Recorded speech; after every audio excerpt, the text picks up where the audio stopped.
dancing since I was 3 years old, and a couple years ago I got on Pointe. Before I got on Pointe, I was obsessed with them. At Nutcracker rehearsals, I would run into the hall when I wasn't dancing, and I would go to the Lost and Found, which always had a couple of pointe shoes in it.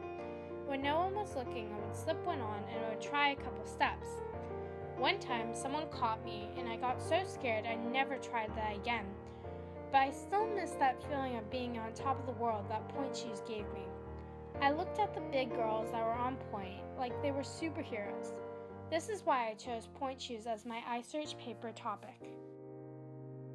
I know a lot about pointe shoes already, but I don't know a lot about how ballet has evolved into people dancing on their toes. I mean, why would anyone want to self-inflict pain on their feet? I was trying to think of a question that would explore something that I didn't know, and then it hit me. If I know a lot about pointe shoes now, what about pointe shoes then? So my question is, what is the evolution of the pointe shoe, and how has it affected dancers and ballet over the years?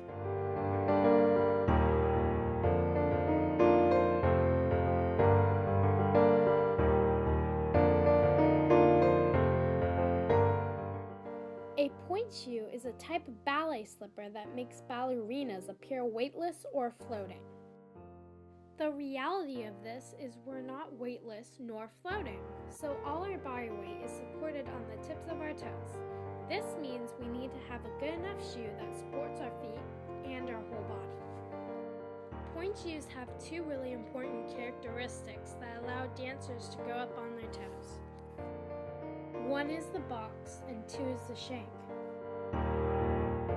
The shank is the part of the shoe that supports the bottom of the feet and helps the dancer stay on point and over the box.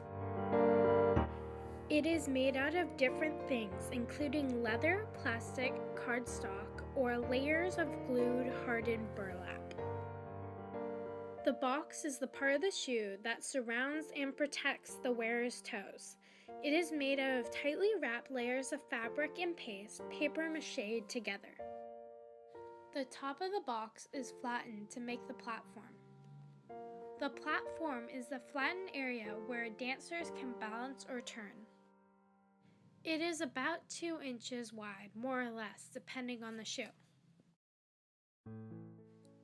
The vamp is the part of the shoe that is above the box and covers the top of the toes on the foot.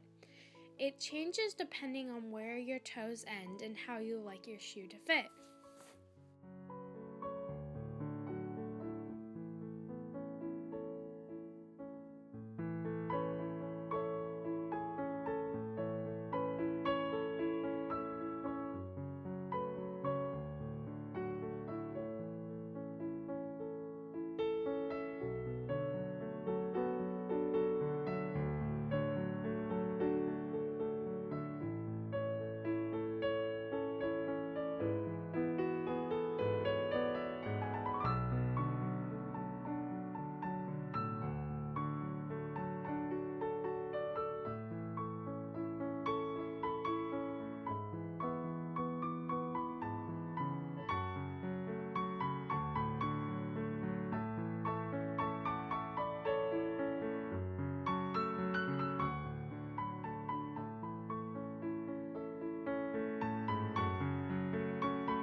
Before pointe shoes were invented, ballet was. In 1661, King Louis XIV of France founded the Académie Royale des Danses.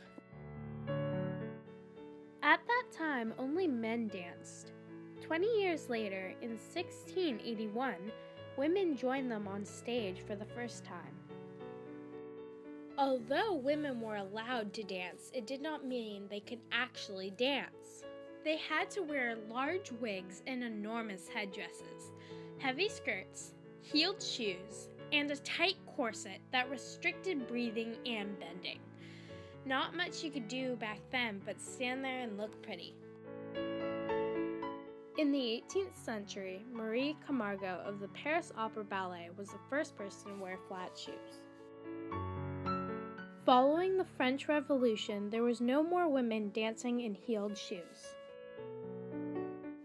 Between 1730 and 1795, the first ballerina danced on pointe.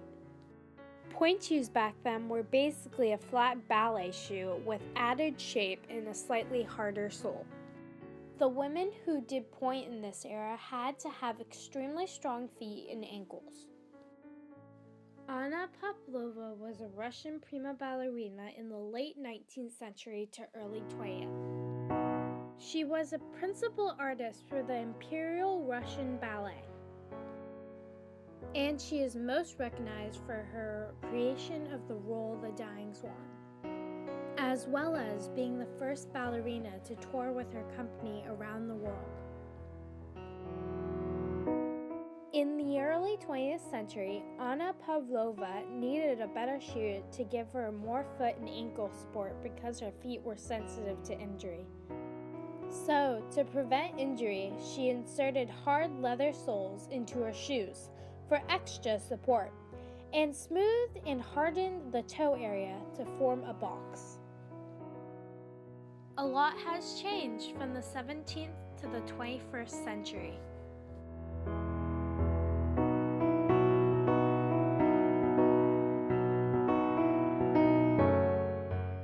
There are new pointe shoe brands that continue to advance shoe designs for dancers.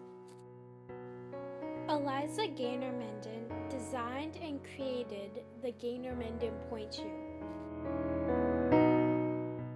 Her experience in ballet and frustration with the conventional pointe shoe led her to create a more comfortable, quieter, and longer-lasting pointe shoe.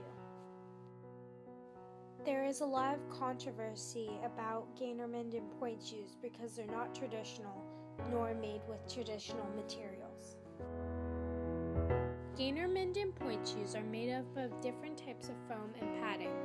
The shank and box are made up of an unbreakable resin which makes for a long-lasting pointe shoe.